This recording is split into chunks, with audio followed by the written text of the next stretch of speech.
In the heart of the Arizona territory, where the sun burns secrets into the dust, a lone woman thought she knew the meaning of survival. Adeline Rosewood was a widow.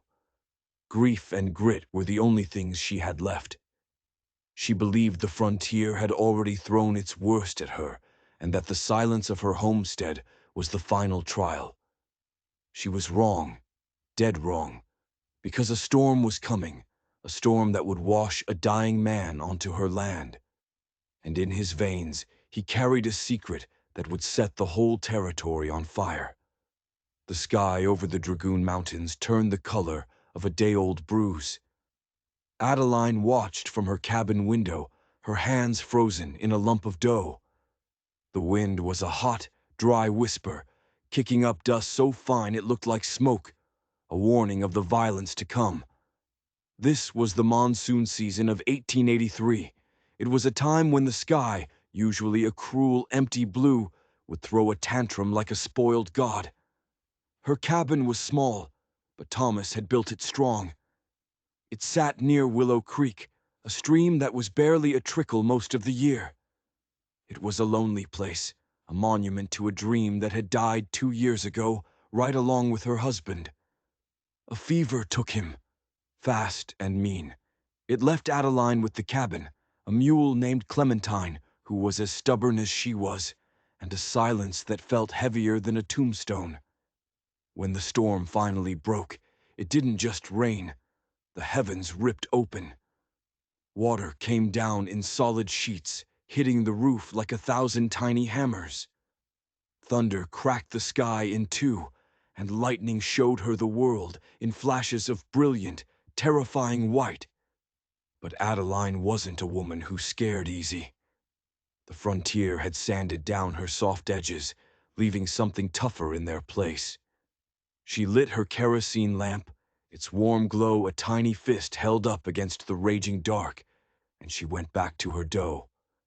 The familiar rhythm of press and fold was an anchor in the madness. And that's when she heard it. Over a clap of thunder so loud it shook the floorboards, there was another sound. A sound that didn't belong.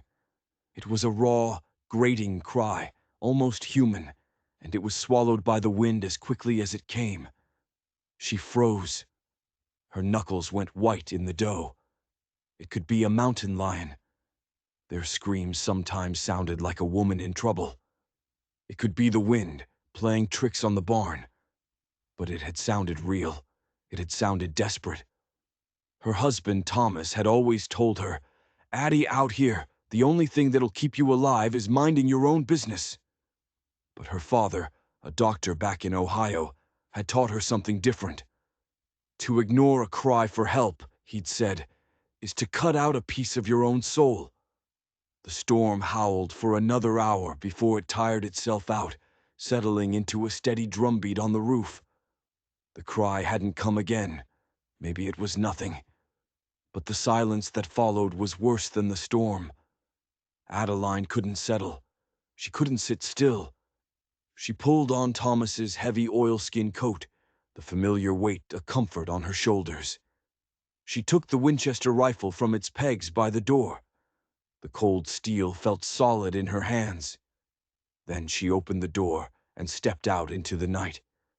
The air was clean and sharp, smelling of rain and wet earth. The world was a wreck of dark water and thick, red mud. She moved slow, her boots sinking with every step. The rifle was up, ready. She checked on Clementine in the barn. The mule was spooked but safe. Then Adeline started walking the edge of her property, her eyes scanning the torn-up ground. It was a fool's errand. The storm had washed the world clean. And then she saw him. He was near the creek bed, which was now a small, angry river. The flood had tossed him against a tangle of mesquite bushes like a broken doll. At first, he was just a dark shape in the mud, another piece of storm debris. But a last, tired flicker of lightning lit up the scene, and she saw it. The unmistakable shape of a man, face down in the muck. Her breath caught in her throat. Even through the blood and mud, She knew what he was. Apache. The high cheekbones, the long black hair, the buckskin leggings. The newspapers in town were full of stories. Apache raids. Settlers found dead. They were called ghosts, savages, the enemies of decent folk. Fear, colder and sharper than the rain, washed over her. Her finger tightened on the trigger. The smart thing to do was to back away. Go back to the cabin, bar the door, and pretend she'd seen nothing.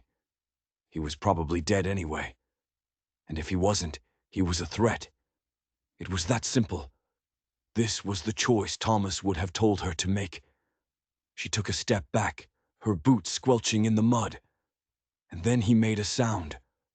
A low moan. Not a word, just a pure animal sound of agony. He was alive. Adeline's feet felt like they were nailed to the ground. The choice was suddenly gone. In that moment, she didn't see an Apache warrior. She didn't see an enemy. She saw a man drowning in the mud, drowning in his own blood. The doctor's daughter inside her took over. With her heart beating a frantic rhythm against her ribs, she laid the Winchester down on a patch of grass, out of the mud. She knelt beside him. She slid her hands under his shoulders, gritting her teeth with the effort. He was heavy, all dense muscle and bone. With a raw cry of her own, she heaved and managed to roll him over. His face was a nightmare. A deep gash ran from his temple to his jaw, caked with drying blood. But that wasn't the worst of it. The wound in his side was what was killing him. A dark, ragged hole in his buckskin tunic just oozed blood, staining the ground a sickening crimson. A gunshot wound. His skin was on fire. Even in the cool night air, she could feel the fever raging through him. And then his eyes fluttered open. For a single, shocking heartbeat, they stared at each other. His eyes were black, bottomless. And they weren't filled with fear. They were filled with a burning, defiant rage that stole her breath. It was the look of a trapped eagle, a king in a cage. Then his eyes rolled back into his head, and he was gone again. Adeline stood up, her mind a whirlwind. Bringing him into her home was pure insanity. It was a death sentence. If anyone found out, Sheriff Brody was a fair man, but the folks in Verde Creek, they wouldn't ask questions. They'd form a mob. They'd call her a traitor and burn her cabin to the ground with her inside it.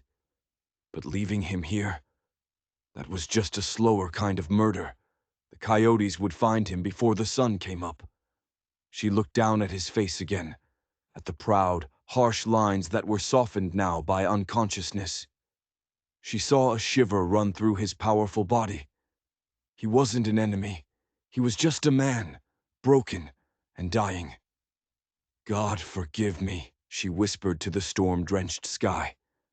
She had made a choice, and she knew, with a certainty that chilled her to the bone, that her life would never be the same. She picked up her rifle, trudged to the barn, and came back with Clementine and a coil of rope. Getting him onto the mule was a battle. He was a dead weight, and Clementine, smelling the blood and the strangeness of it all, fought her every step of the way. But Adeline was a rock. She strained and pushed and pulled until her muscles screamed and her lungs burned. Finally, she got him secured, slung over the saddle like a sack of feed, and led the mule the short, impossible distance to her cabin. Inside, she slid him gently onto the bearskin rug in front of the fireplace. She couldn't put him in her bed, not with all the mud and blood. She built the fire back up, the new flames casting flickering shadows across his face. For the next few hours, Adeline Rosewood stopped being a homesteader. She became her father's daughter. She cut away the ruined buckskin, her movements swift and clinical. She'd tended to Thomas at the end. She'd watched his body fail him. That experience had burned away any shyness she might have had. This was just a body, a broken machine that needed fixing. His physique was startling. He was lean, but his chest and arms were roped with hard muscle, his skin a roadmap of old scars. This was a man who had lived his entire life in a state of war. The bullet had gone in his right side, just below the ribs. A nasty, torn hole. She checked his back. There was no exit wound. The lead was still inside him. That was bad. Very bad. She fetched her father's medical bag. The worn leather felt like a familiar hand in hers. She boiled water and used carbolic soap to clean his wounds. The gash on his head was deep, but clean. She stitched it with a steady hand, the needle dipping in and out of the dark, coppery skin. But the bullet, probing for it, would kill him for sure. Her father had taught her that sometimes the most important tool a doctor has is patience. Clean the wound, fight the fever, and pray the body is strong enough to heal itself. She packed the wound with yarrow to stop the bleeding, and a poultice of willow bark to fight the fever. Then she bound his torso tightly with clean linen strips. She worked in the quiet, the only sounds the crackle of the fire and the man's ragged breathing. He was a puzzle of violence and stillness, the fierce pride of his features at war with the brokenness of his body. She found herself noticing small things, a small, intricately beaded amulet on a leather thong around his neck, the way his long fingers were curled, as if gripping a weapon that was no longer there. She brewed a strong tea from the willow bark and gently pried his lips open, tipping the bitter liquid into his mouth. For 3 days, he was lost in a fever dream. He'd cry out in a language she didn't know, the words sharp and guttural, like curses or commands. He'd thrash on the rug, and even in his weakness, his strength was terrifying. In those long, dark hours, the true weight of her decision pressed down on her. She was miles from anyone, alone with a dangerous man who could snap her neck with his bare hands. She didn't sleep in her bed. She slept in the rocking chair, the Winchester loaded and resting across her lap. Her new reality was a constant, humming fear. On the 4th morning, the fever broke. She woke from a light, troubled doze to a sudden, dead silence. He was awake, and he was staring right at her. His eyes were no longer clouded with delirium. They were sharp, clear, and intensely intelligent. The rage was gone, replaced by a watchful, assessing calm that was somehow even more frightening. A silence stretched between them, so thick she could feel it. The only sound was the ticking of the mantel clock Thomas had given her. He didn't move, he just watched her. His gaze took in everything, the frayed cuffs of her dress, the dark circles of exhaustion under her eyes, the rifle she still held in her lap. Adeline's throat felt like it was full of sand. She stood up, slow and deliberate. She leaned the rifle against the wall, a clear sign. A truce. She ladled some broth from the pot on the hearth into a bowl. She approached him like you'd approach a wolf, not trapped anymore, but still cornered. She knelt and offered him the bowl. He stared at the bowl, then back at her. His eyes narrowed, a flicker of deep suspicion. She understood. Why would an enemy help him? It had to be a trick. So she took the spoon, dipped it in the broth, and took a sip herself. She swallowed, never breaking eye contact. Then she offered it again. He held her gaze for a long moment. Then he gave a tiny, almost imperceptible nod. It felt like a treaty had just been signed. He pushed himself up, his jaw tight with pain. He took the bowl from her, his hand surprisingly steady. He drank the broth slow, deliberate, his eyes never leaving her face. When he was done, he handed the bowl back. His calloused fingers brushed against hers. It was the first time they had touched while he was conscious, and a strange jolt went through her. An awareness of the man, not the patient. He gestured with his chin at the bandages on his side. Then he looked at her. The question was clear in his eyes. "You did this?" Adeline nodded. "You were shot," she said, her voice sounding thin in the quiet room. "The storm washed you into the creek." He took this in, his face an unreadable mask. He looked around the cabin, his eyes lingering on the books stacked neatly on a shelf, the faded photograph of her and Thomas on the mantel. He was memorizing the room, assessing every weakness, every advantage. Then he spoke. His voice was a low rasp, rough from disuse, but it held a power that made her sit up straighter. "Why?" It was just one word, but it held 1,000 questions. "Why save me? Why risk your life for an enemy? What do you want in return?" Adeline looked him straight in the eye. The fear was still there, a cold knot in her gut, but something else was there now, too. A stubborn pride. She had made her choice, and she wouldn't apologize for it. "I couldn't leave you to die," she said. He just stared at her, searching her face for a lie, for pity, for something he could understand. Whatever he saw there, it seemed to be enough for now. He leaned his head back against the wall, a flicker of pure exhaustion crossing his harsh features, and closed his eyes. The interrogation was over, but the real trouble was just beginning. The days that followed fell into a strange, watchful rhythm. He stayed on the rug by the fire, a silent, powerful presence that made her small cabin feel even smaller. He never spoke unless she spoke first, and his answers were short, clipped. He was a stone wall, but his silence wasn't empty. It was full of observation. Adeline felt like she was living under a microscope. Every move she made, every word she said, was being weighed and analyzed. She learned his name on the second day. "I'm Adeline," she said while changing his dressing. "Adeline Rosewood." He watched her hands, his own resting at his sides. After a long moment, he said, "Kyle." The name felt wrong. It was a simple, hard sound, like two rocks hitting each other. It wasn't an Apache name. She knew that much. It was a name for the white world, a disguise. She didn't ask any more questions. His recovery was unnerving. The man's body was a miracle of resilience.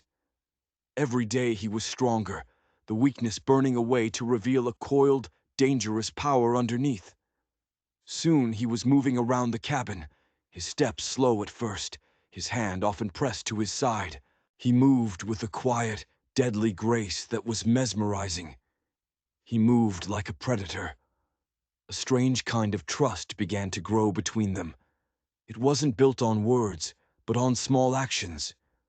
He watched her cook one morning, and when she burned her hand on the skillet, he was on his feet in an instant, his face a mask of concern, pointing urgently at an aloe plant she kept on the windowsill.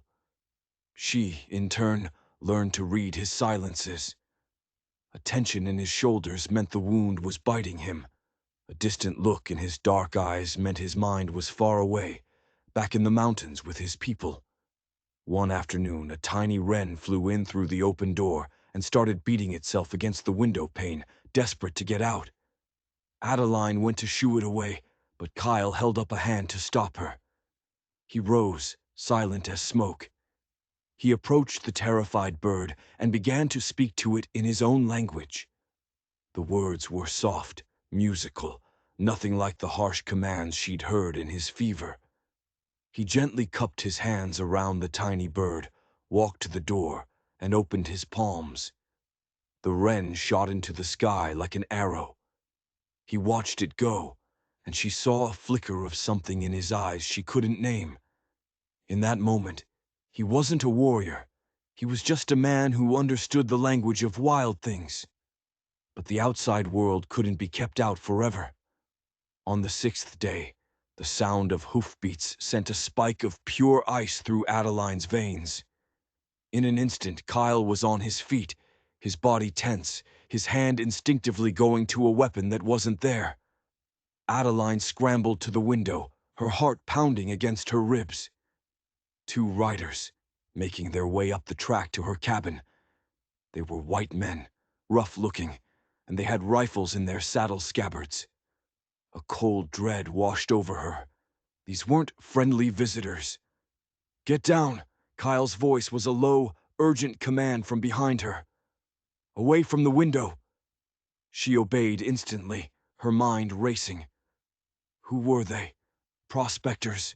Drifters? She dropped into a crouch by the hearth, her eyes darting to the Winchester on the wall. Kyle was already moving, his injury forgotten.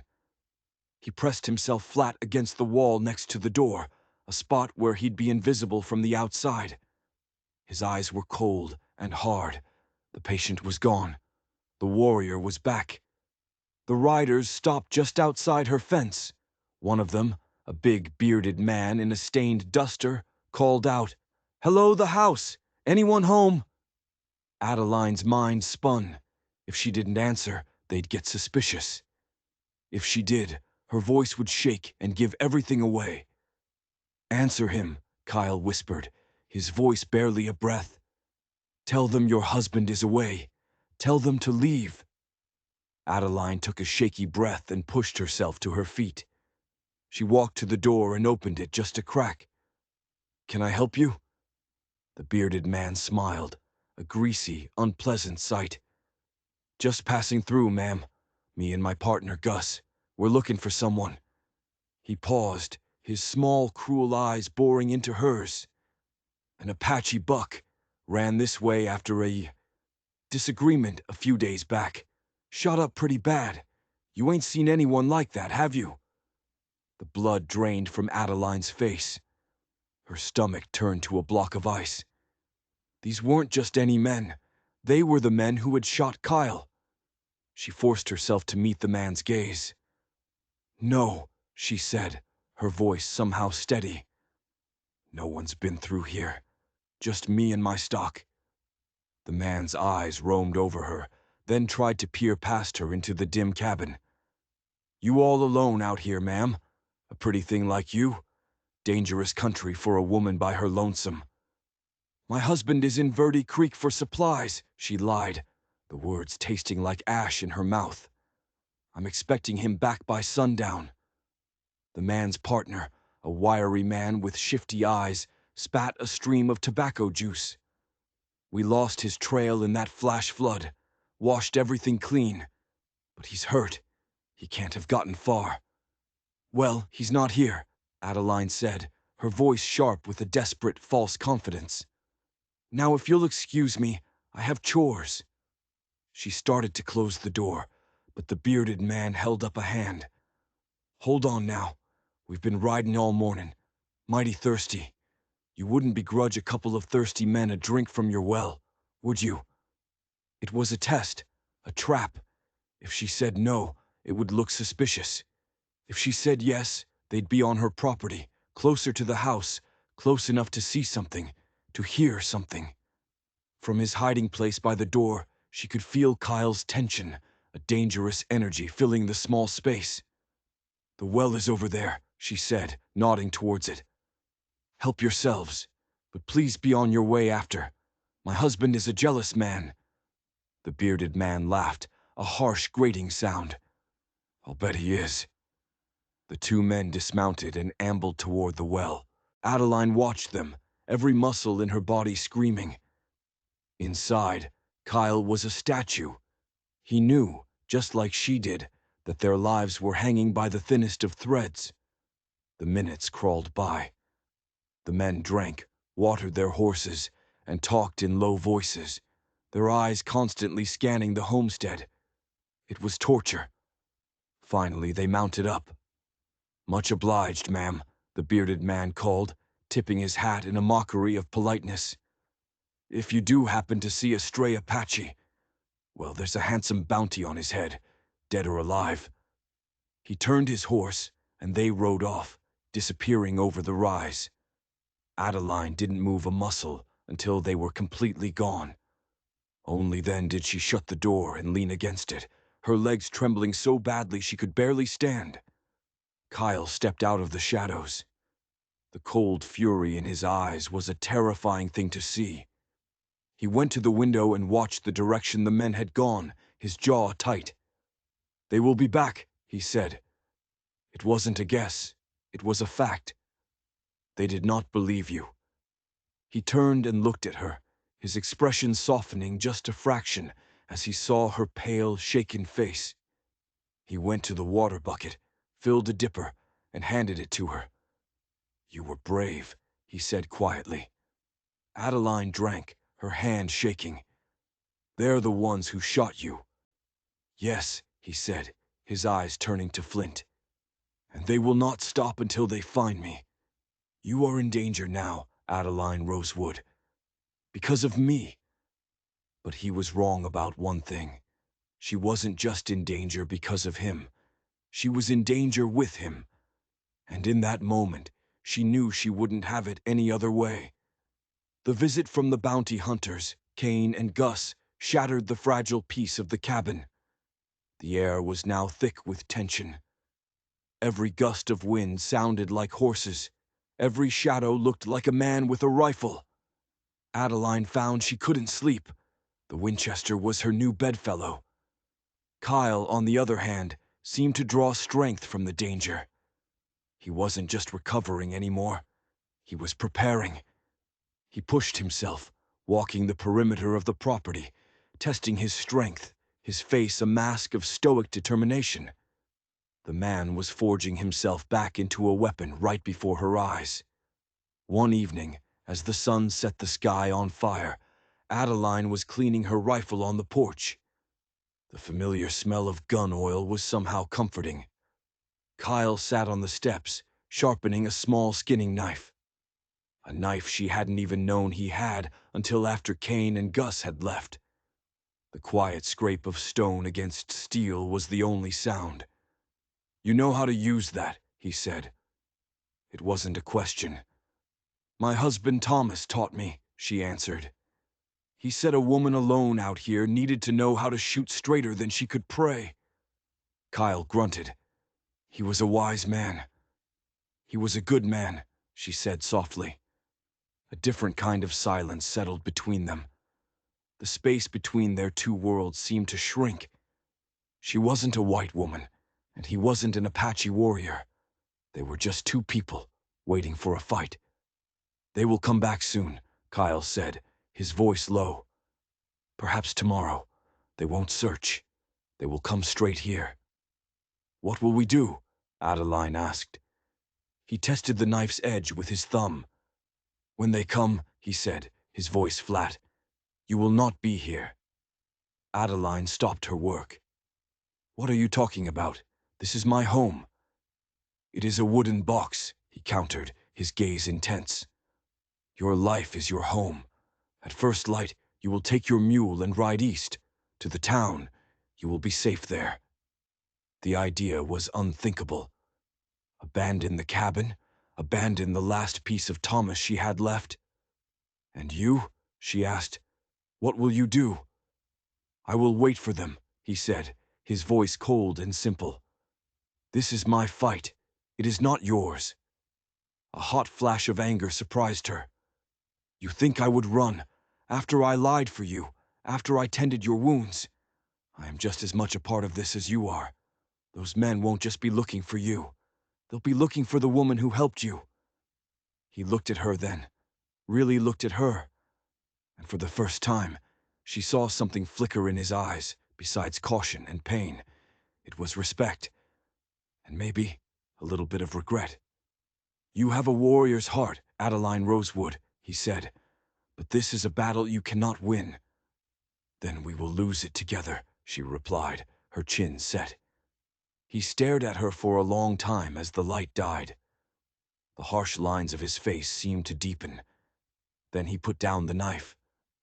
"You do not know who you are protecting," he said, his voice changing, taking on a formal, heavy tone that sent a shiver down her spine. "You have a right to know the name of the man you are willing to die for." He stood up. He wasn't the wounded man Kyle anymore. He seemed to grow taller, his presence filling the small porch. "The name I gave you, Kyle. It is a name for your world. It means nothing." He paused, his dark eyes locking onto hers. "Among my people, the Chiricahua, I am known as Nantan." The name was just a sound to her, a string of foreign syllables. Nantan. She looked at him, confused. He saw it in her face, and his next words dropped into the quiet evening like stones into a deep well. It is not a name, it is a title. He held her gaze. It means chief. The world tilted. The rifle in her hands suddenly felt impossibly heavy. Adeline stared at him, her mind refusing to work. The man she'd pulled from the mud, the man whose wounds she'd stitched, the man who had been sleeping on her floor for a week. He wasn't just some Apache warrior with a bounty on his head. He was a chief, a leader of the people her world feared most. The men whispered about in town, the near-mythical warriors who held the territory in a state of constant, simmering war. A man who commanded hundreds of fighters, a man whose name was a symbol of resistance. The bounty on his head wasn't just for some petty crime, it was for who he was. And he was standing on her porch. Everything suddenly made a terrifying kind of sense.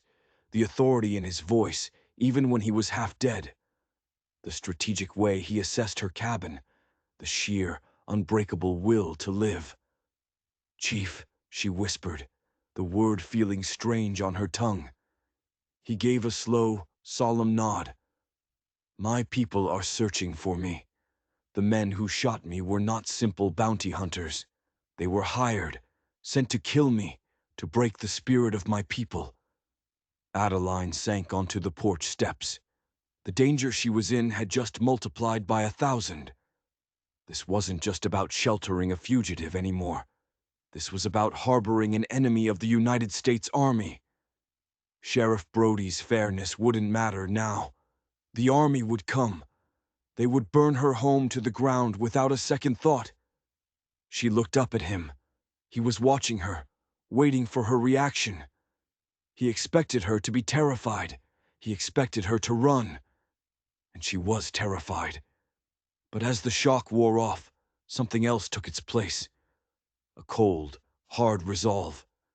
This changed everything. And it changed nothing. It didn't change that Jebediah Kane was a vicious killer. It didn't change that she had looked into this man's eyes and seen a human being. The stakes were higher now. The danger was astronomical. But the right and wrong of it hadn't changed at all. "It doesn't matter," she said, her voice quiet but firm. Nantan's brow furrowed. "It matters more than anything." "No," she insisted, meeting his gaze. "It doesn't change what is right. They are coming to murder a man on my land. I will not let them." A look of profound surprise crossed the chief's face. He had just handed her the best reason in the world to abandon him, to save herself. He had expected fear. Instead, he had found an ally. He had offered her a way out, and she had slammed the door shut, choosing to stand with him. In the dying light of that Arizona evening, Adeline Rosewood, the quiet widow, made a choice. She would stand with the chief, and she would face the fire. But there was another secret lurking in the shadows of the cabin. A secret Adeline didn't even know she was keeping. A secret left behind by her dead husband, Thomas. While Nantan went outside to scout the perimeter, Adeline, her hands trembling slightly, went to her husband's old sea chest at the foot of her bed. She needed more linen for bandages, and she knew he kept some old clean shirts packed away in there. She lifted the heavy lid. The familiar scent of cedar and old wool filled the air. She rummaged past the shirts, her fingers brushing against something hard. A leather-bound book. It wasn't a Bible. It was a journal. Thomas's journal. She'd never read it. It had felt too private, like trespassing on his soul. But now, with the world falling apart around her, she needed a piece of him. Some of his strength. She opened it. His familiar, neat script filled the pages. Most of it was what she expected. Notes about the cabin, the cost of seed, worries about the weather. Then she turned a page, and the words made the blood freeze in her veins. There were names, Apache names, and dates, and descriptions of secret meetings in hidden canyons. And then she saw it. a crudely drawn map showing a series of locations deep in the Dragoon Mountains. And next to one of the locations, a name was written: Nantan. Her husband, the simple, quiet homesteader, had been meeting with the most wanted Apache chief in the territory. He hadn't just been building a homestead. He had been building a bridge between two worlds. He'd been trying to broker a secret peace, away from the army, away from the politicians. A peace between settlers and the Apache. Nantan came back inside, his face grim. "They are coming," he said. "I saw the dust from their horses, far to the east." Adeline looked up from the journal, her face pale. "This isn't just about a bounty," she whispered, holding out the book. "It's about this." Nantan took the journal. He looked at the map, his eyes narrowing. He read the names, his finger tracing the lines of Thomas's handwriting. A look of dawning, grim understanding crossed his face. "Your husband," he said, his voice low with a newfound respect. "He was the one, the man who called himself the Weaver. He was trying to make a treaty." "What happened?" Adeline asked, her heart aching for the husband she realized she never truly knew. "He was betrayed," Nantan said, his voice hard as iron. "We were to meet 3 weeks ago, to sign the terms, but he never came. I thought he had lost his nerve. Instead, he looked at the bullet wound in his own side. Someone found out, someone who didn't want peace." The pieces clicked together with horrifying clarity. Kane and Gus weren't just bounty hunters. They were assassins, sent to kill Nantan. And maybe they had been sent to kill Thomas too. His fever had come on so suddenly, so violently. What if it wasn't a fever at all? The dawn broke gray and tense. Nantan was right. They came with the morning sun. 2 riders, black silhouettes against the pale sky. Kane and Gus. And this time, they weren't asking for water. "They are here," Nantan said from the window. He was no longer the patient. He was the war chief, his body humming with a deadly energy. "Bar the door, the shutters. Check your rifle." Adeline moved on pure adrenaline. She slammed the heavy bar across the door. She locked the shutters, plunging the cabin into a dim, striped twilight. The world shrank to the 4 walls of her home. She checked the Winchester. It was loaded. A box of extra cartridges sat on the table. Nantan had her skinning knife, and he had the heavy wood-splitting axe from the block outside.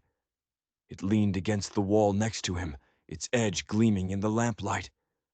"They will try to talk first," he said, "to see if I am weak. Do not answer." Jebediah Kane's voice boomed from outside. "Rosewood, we know you're in there, and we know who you're hiding. Send out the Apache, and the woman lives." Adeline flinched, but she stayed silent, her eyes locked on Nantan. "Last chance, woman," Kane yelled. "This can be easy." Silence. The silence was shattered by the roar of a rifle. A splinter of wood exploded from the door, flying past Adeline's head. "The floor!" Nantan snapped, pulling her down. "Stay low!" Another shot tore through a shutter, then another. They were trying to scare them out. Nantan crawled to a window, peering through a crack. "Kane is by the well. The other one, Gus, is moving toward the barn. He's going to try and set it on fire." Panic seized Adeline. "Clementine, we have to stop him," she whispered. Nantan looked at her, at the rifle in her hands. "Can you shoot as your husband taught you?" She nodded, her throat tight. "Good. The back window. When I give the signal, open the shutter just enough to aim. Do not kill him. Hit the barn door near him. Frighten him." He crawled to the front of the cabin. "I will deal with Kane." Adeline crept to the rear window. She could see Gus darting toward the barn, a flaming torch in his hand. "Now!" Nantan hissed. Adeline unlatched the shutter and swung it open a few inches. She lined up the sight, not on the man, but on the wood of the barn door just to his left. She squeezed the trigger. The rifle bucked, the sound deafening. Outside, a man yelped in surprise. Gus scrambled back behind the fence, his torch sputtering in the mud. Adeline slammed the shutter closed. "He is back in cover," she gasped. From the front, Kane roared in fury. "So the little lady has some bite. Fine, the hard way it is." A volley of shots hammered the front of the cabin. Nantan was unnervingly calm. "Anger makes a man careless," he murmured. He moved to the hearth and picked up the heavy iron poker. He took one of Adeline's spare bonnets from a peg on the wall. In a move of pure, brilliant cunning, he pushed the poker up into the bonnet and slowly raised it into a bullet hole in the shutter. To the men outside, it looked like someone peeking out. A rifle cracked instantly. The bullet ripped through the bonnet. Nantan dropped it. "He is fired," he said with grim satisfaction. He grabbed the axe. "Now he reloads." In one fluid motion, he unbarred the door, kicked it open, and launched himself outside. It was so fast, Adeline barely registered it. He moved like a blur. She scrambled to the doorway. Jebediah Kane stood by the well, his rifle broken open as he fumbled to load a new round. His face was a mask of pure shock as Nantan charged him, the axe held high. Kane was too slow. Nantan didn't use the blade. He swung the axe like a club, and the heavy flat side of the head crashed into Kane's shoulder with a sickening crunch. The rifle fell. Kane screamed and collapsed. From the barn, Gus opened fire, his aim wild with panic. A bullet kicked up dirt at Nantan's feet. Nantan didn't flinch. He scooped up Kane's fallen rifle, spun, and fired from the hip. The shot hit the top rail of the fence, sending a shower of splinters into Gus's face. Gus shrieked, clutching his eyes. His nerve broke. He scrambled for his horse and fled in a blind panic. Silence fell, broken only by Kane's pathetic groans. Nantan stood over him, the chief in full command. Adeline ran out, her own rifle still clutched in her hands. She was in awe. He had just defeated 2 armed men with an axe and a strategy. "Your life is mine," Nantan said to the whimpering man on the ground. "Please," Kane sobbed. "I got a family." Nantan stared at him with cold contempt. Then he looked at Adeline, at her home, scarred with bullet holes. "This woman's home is not a place for butchery," he said. "Get on your horse and ride. If I ever see you again, I will not be so merciful." Kane stumbled away, a broken man. They had won. But as Adeline looked at the damage, she knew the war was far from over. The world now knew the Apache chief was here, and the world was coming for them. The aftermath was a ringing silence.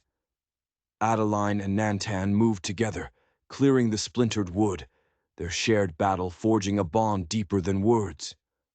The line between them, Apache and white woman, had been erased by gunpowder and blood.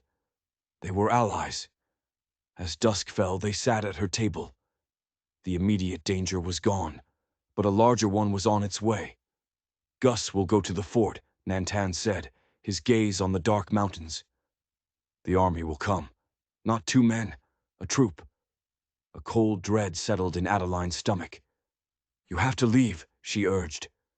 "Take my mule, go now." He turned to look at her, his eyes full of a deep sadness. "And leave you to face them? They will see the bullet hole that came from your rifle and call you a traitor. You chose a side, Adeline Rosewood. In their eyes, you chose mine." He was right. Her life here was over. A single act of compassion had made her an outcast. Before she could process it, Nantan stiffened. He rose, his whole body alert. "They are here," he whispered. Adeline's blood ran cold. "The army? So soon?" "No," he said, and a note of profound relief entered his voice. "My people." She looked out the door. At first, she saw nothing. Then, They materialized out of the dusk. A dozen silent warriors on horseback, appearing on the ridgeline like ghosts. They fanned out, forming a protective circle around her homestead. One warrior rode forward. He dismounted and approached Nantan, his face a mask of concern. They spoke in the low tones of the Apache tongue. Nantan gestured to the cabin, and then to Adeline. The warrior's eyes fixed on her. They were sharp, assessing, and full of suspicion. To him, she was the enemy. Nantan spoke again, his voice firm, pointing to the bandages under his tunic. The warrior's expression changed.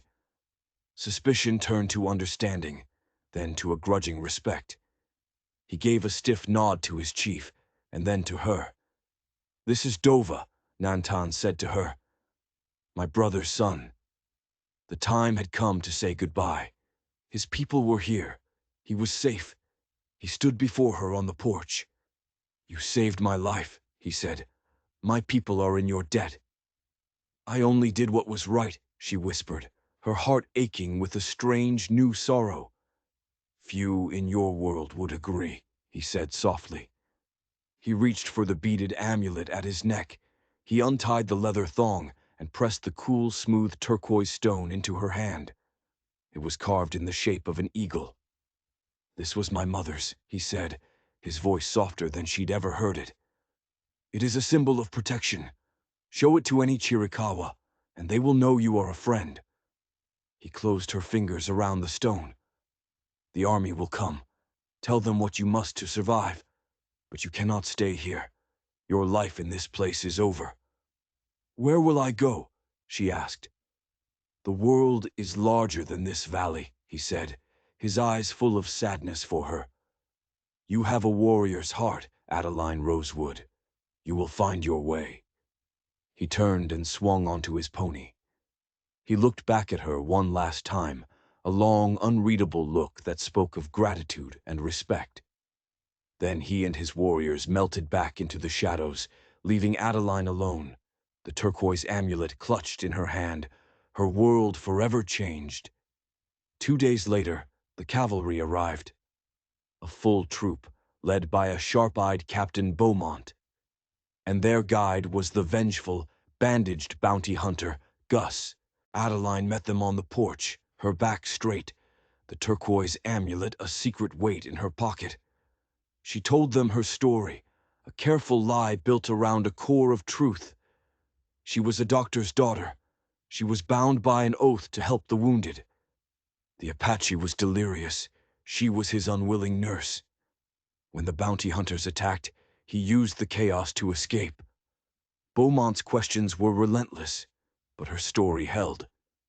They found evidence of a fight, but nothing to prove she was more than a victim. Frustrated, the captain led his men into the mountains on a fruitless search. But Nantan's words were a prophecy. Her life at Willow Creek was over. The soldiers carried whispers back to Verde Creek, and those whispers grew into accusations. She was no longer the poor widow Rosewood. She was the traitor, the Indian lover. Within a season, she sold the homestead. After a final goodbye at Thomas's grave, she boarded a stagecoach and vanished north. She built a new life in the raw mining towns of Montana, a place where no one asked about the past. She never saw Nantan again.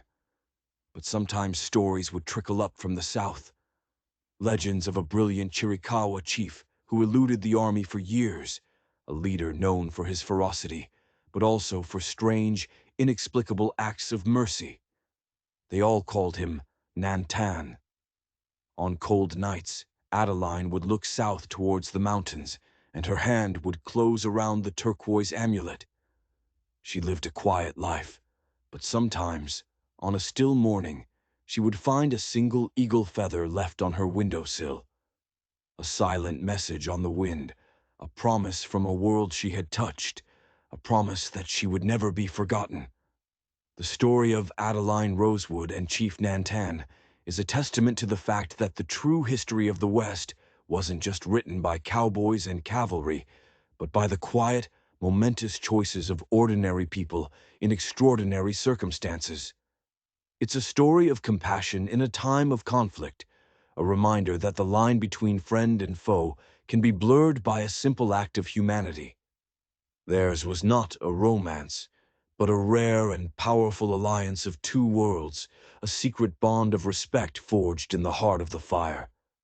The legacy they left wasn't one of treaties or territories, but the quiet truth that a single act of courage can echo through the generations. If their story moved you, please help us share more tales from the forgotten corners of history by hitting the like button.